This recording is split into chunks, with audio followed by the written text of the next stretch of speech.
Lấy để mẹ mà chắp bột mẹ đó. Cái gì tôi làm vậy? Mà thằng ta make up tao lấy mẹ coi như tôi nói hẳn đó này.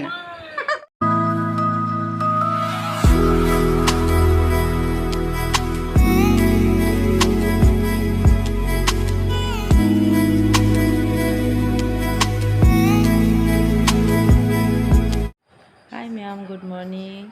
Welcome back. Ado ma'am ngacdi cái vlogs đi. Thì cái chuyện này Ningol chakouba itu bani. Ado sa ko ina mo kaudo bani ngacdi siya. Ana hani mi ta pa matam do gadi. Tumang pemang kari thopo khotpo do na ko bona maudre.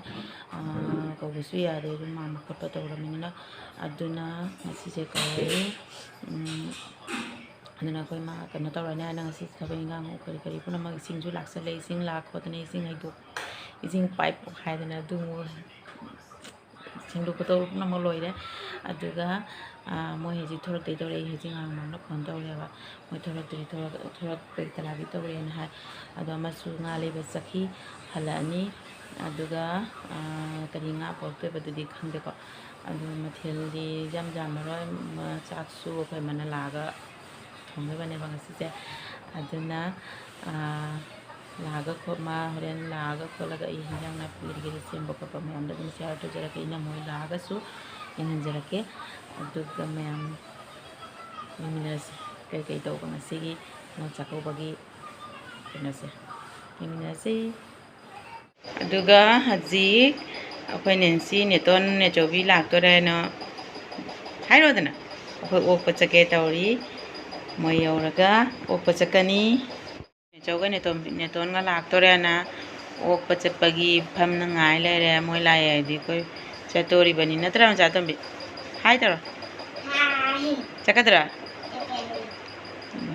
pe du ngai na lai ri mi haji to nok pa chale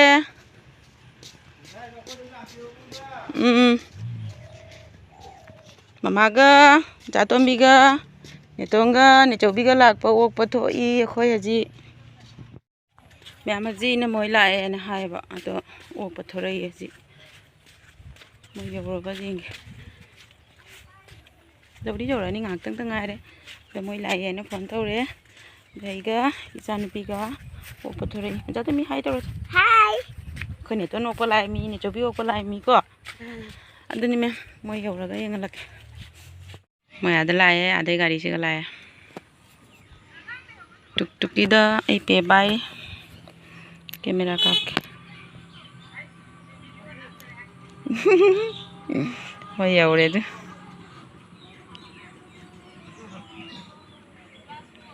La ngacdi la boy nữa bé hoài ni xuân đó xuân chalo sai đây này tôi này cho vi lạc tôi đây ngài đi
Được nè, chẳng sai đi nè tôi lạc tôi đi nè, anh hắn nghĩ đôi mi nè, một cái mù hắn lôi, cái thứ khăn đi vậy cả, anh hắn nghĩ đôi mi nè. tôi xuống là được, chị chế pullare ra đi, chị em nằm pullare lấy hấp đi, Oh, cái tôi hay mấy pullare ra rồi nè, Dum yamina moila mabani tane bako jamna porakano hari me ahawat olang na hongdora duga jawra dina hongdora do ai pi gai to mani duga kari kari na do yengage ma'am jami ini mana porakwa julubi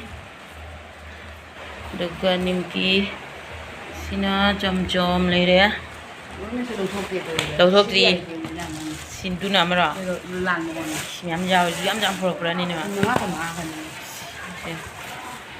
sẽ lấy đây bác ăn ăn nó phi đồ đi lồi này ăn luôn nó tôi phải tôi làm lên ngoài rồi tôi tự lấy bây giờ ấy ông đâu là không tiền này rồi tu rồi cả à chị hàng đô rồi kìa hàng đô rồi kìa tôi làm lên ngoài này rồi xem nào sẽ zoom đâu anh là tú cái frito chị giảm lít nữa anh nói chị tự lít lên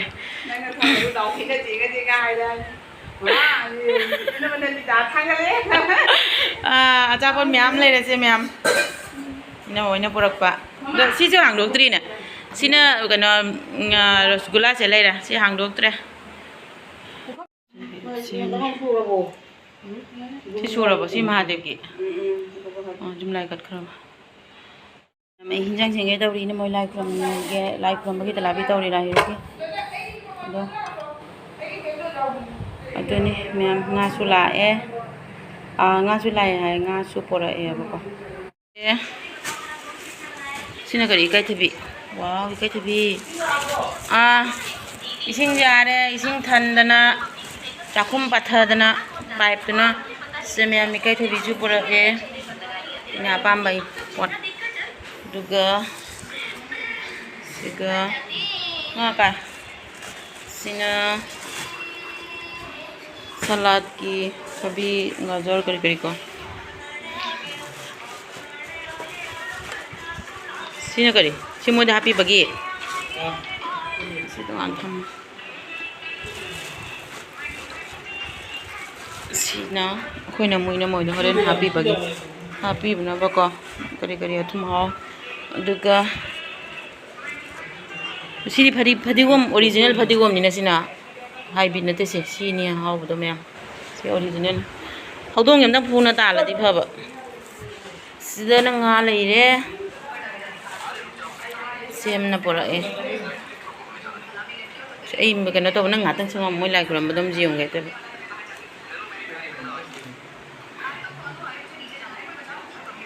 aduga haji loina talabi tawrage sakse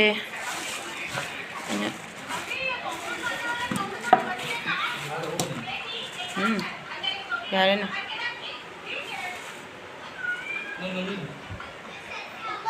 nammi sunyam nga sida leire alu sida leire nga sida leire hijang semage sinai kai tabi na moni su poropon jon poropon kai tabi itu nanti tu ini baca pun isi hangdok tri apa hangdok no nanti orang medo minta nado tu kalau piru ni sama haji koi Mahadev kuram dari tahu riko jumlah kuram luar ya ini mau haji Mahadev tu mau hidup kat pagi sigama bani pun kat le nungsa sujam sare aduh ni ma'am sini ko tôi hajik thiêng rồi cho hình dáng xe mua ra cái ngao sẽ chạm mua ra cái hình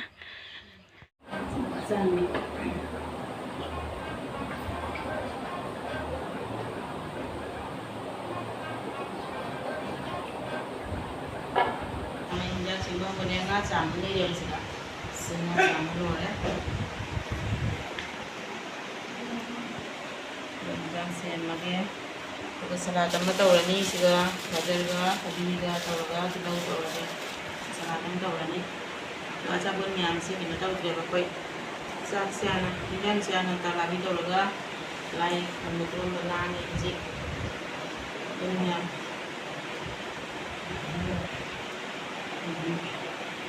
gì chấm cha cái tàu đi xe ma'am हजी मिंगोंद अखोई खुलक्ता जेन बगी को थनबा P बगी जोम न लोरे सिगा म हापे सिसु म मुझे सी मैं आई थी मगे आप चलो तुम जाने जी पार का देख के तुम जनीता पाया लो सीगे पुतू का पार मैं हम कोई बामन चाक थोंग बहुरे हाव हाव थोंग दा मैं सी तो तरफ फजना अया तो काय तो ना फजना ओय मा तो तना का तो मिनी फजना तो ने कबुन जबुन तो ना ले हाव हाव थोंग दा मियो सोंदा चाक थोंग से करी फावी नो दा ngasi नो chakouba gi sauri dane so nam dari no lo dana kai no sabji ka kai ma ne ga khoi di ji lo ra si duga mayam haji akhoi yen magi thore ba se chapo sing do porok sing do ina moina porok su sa sa sai ne moina porok pa chapo sing do si ga leire ai ga tuga khoi chani bi do duga ina mai macha nupi ga auna khoi yen ma chatli haji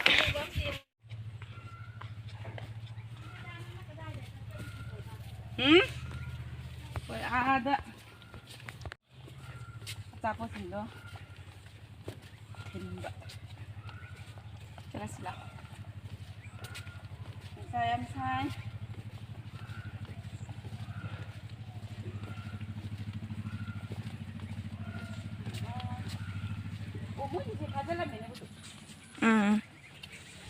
kuira lagta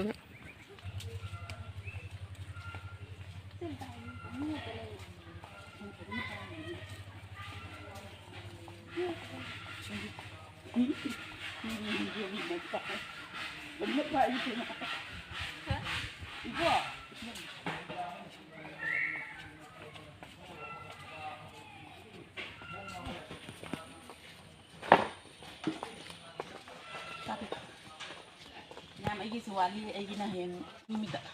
Ah, totoo di ba suwali?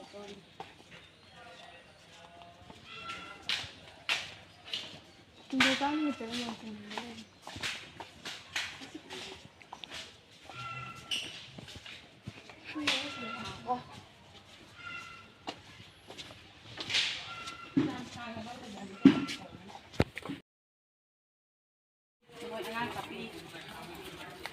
Ah, rasanya salah. Ah, bayo din. Cái này là xây dựng khối gì đấy nhá.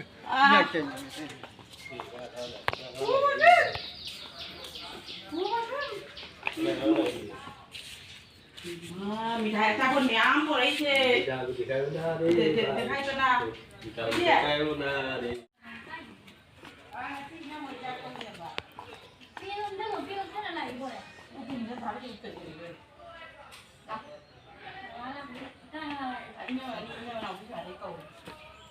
Duga mayam haji khoi halle ini cobi daga aduga siga ini oyama ada ini amagi yumda aduga asiga ipudo lebado moi tasu jamna tawdre da jumari tani adu haji halle yumda mu amu yumda mu chahin jangi talabi mu kamai kamai tawriba adu makhata badum yangalake ko mayamda मैम स्वाई से ना खरा उरुम लांगे का को कोई मते का चपत से साथी ने नुसा साय ने चानु पे की पेसे उपसल दम लाए सारी से वजे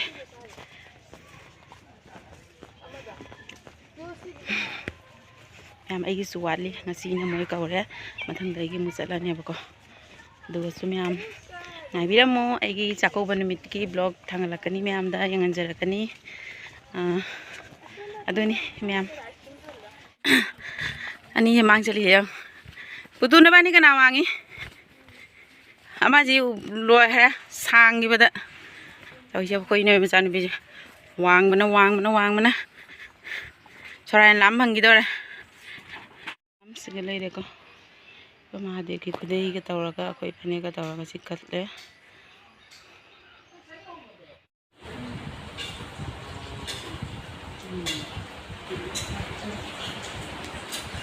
Aina mo da putu da pidra mara flora sapot. Mo da han pirame. salad chojari salad chori me amaji. ngasi mathel se mathel yamdre nga ma thongani salad ma tawrani asitani na moisu mathel yamna chaba hinade aduna asita tawrani mathel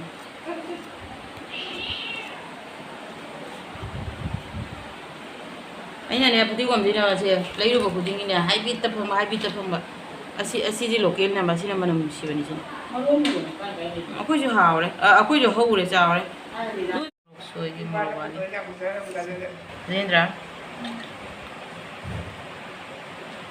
mau keras boleh dah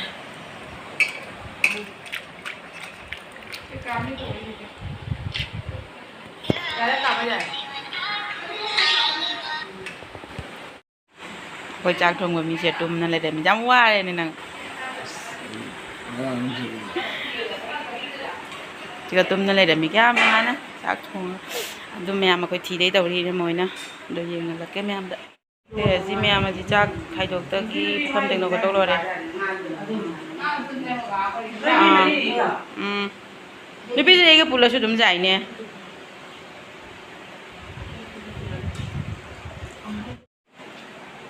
mà tụm lại rồi chắc tụm tao qua rồi mà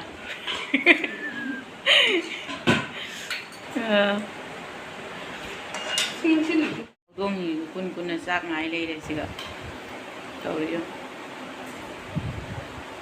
ko sak bore ho ji sak khai pamna ngai le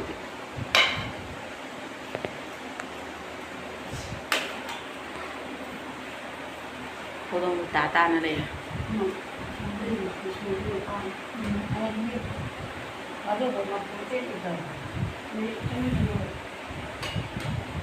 Kaya ho boleh. Ini dah bro.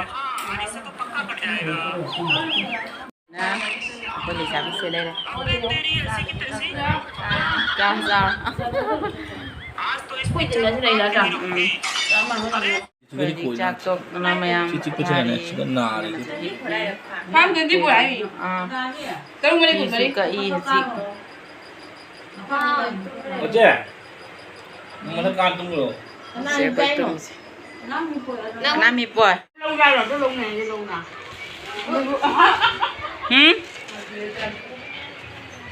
Cái này làm lắm. Mẹ jam de jam tu ba. Cái nào học? Dakina. Cái nào học? Kamu ini apa mau? Cái này làm cái Jam ba jam tu ba cak cara marau rau sare juga kudol tam kita ori nama ni ki. Juga ni rupona. Si mati mam happy deh. Hah? Lao.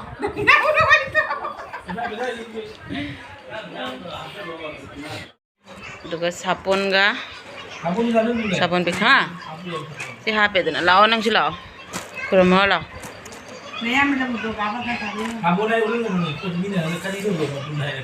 Si sabun ni na je. Kita roge. Mama kau ibu kita ga? Mereka happy đi. Tôi trên tôi na ta lão rồi. Ngày bán ra bán cậu nè. Ngày bán ngày ra bán cậu. Tôi lạc tôi mình nuôi này nhỉ. Tôi lạc chạy rồi. Thấy cậu mà mày tao là bán cái còng.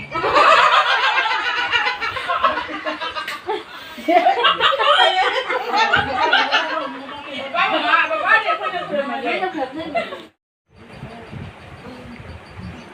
Cái nít của đây là ba lần nữa. Đây là. Đây là. Không có gì cả.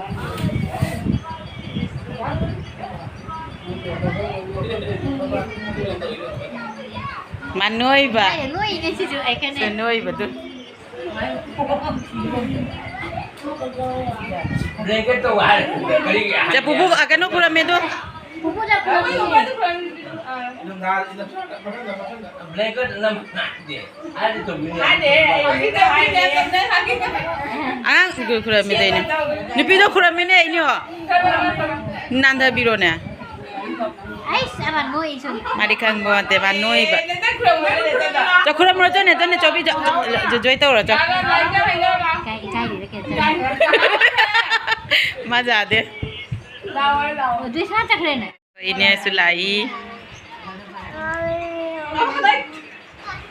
Nó đây là cái đồ này. เนี่ยสุกัยฮับบี้บลาย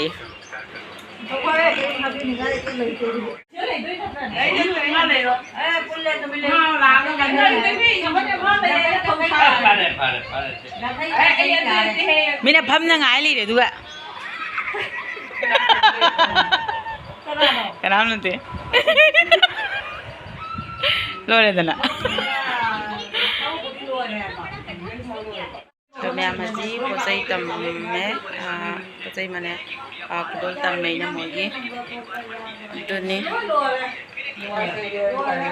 ma potha naru re khoi duga ji kudol tam na dum ne singa to pas mo ju happy bala ya lang na suloi yam da ba mamam lam sa ko na ma da ma se phi mate mam bi re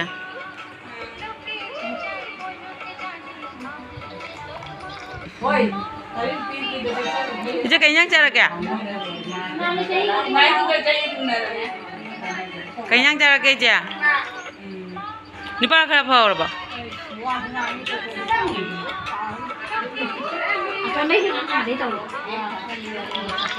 시간이 돌아오미 봐. 마탄다 메이크업 떠올래 미야 거기 니 돈을 한 도래나. 제가 이게.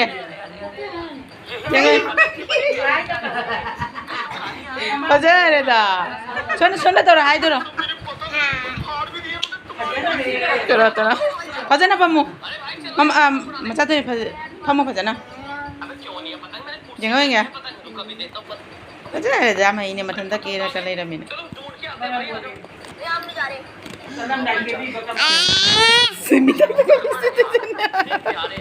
Mama.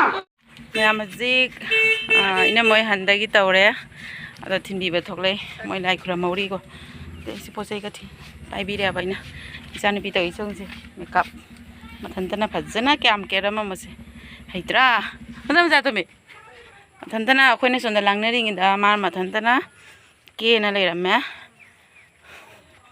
ada haji moi thora I singai ya se lambi bauta thimbi ramane ba ko जी इन मोई थोकला कोई लंबी योगदोरे मते का thin बिरोनी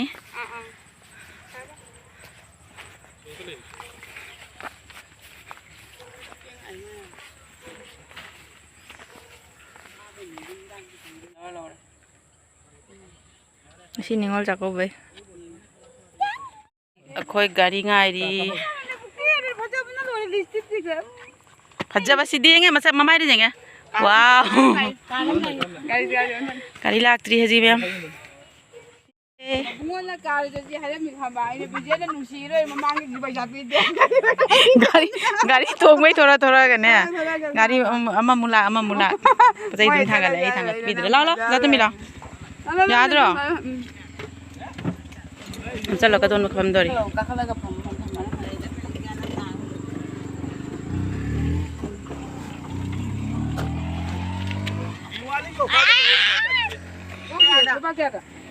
Sundan lao gari lai. Sundan lao. Bye. Terus tori. Bye terus masih. Bye.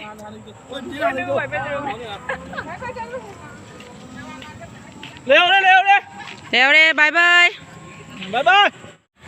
Ma'am na mo juhan gre. Aduga ngasigi egi ningon chakouba gi vlog se. Sai se ka tum loi sanjare. Chana ma thong da chak thi loi dai bo ini thong ni. Loi ta pipam lo re. Awat ba loi bo ini thong ni ma thong. Ya se nga no se. Dong ngasigi vlog sai se tum sanjare. Athang da egi chakouba da mu ma'am da share torake ma'am ga biramu. Dong ngasigi oina. Bye.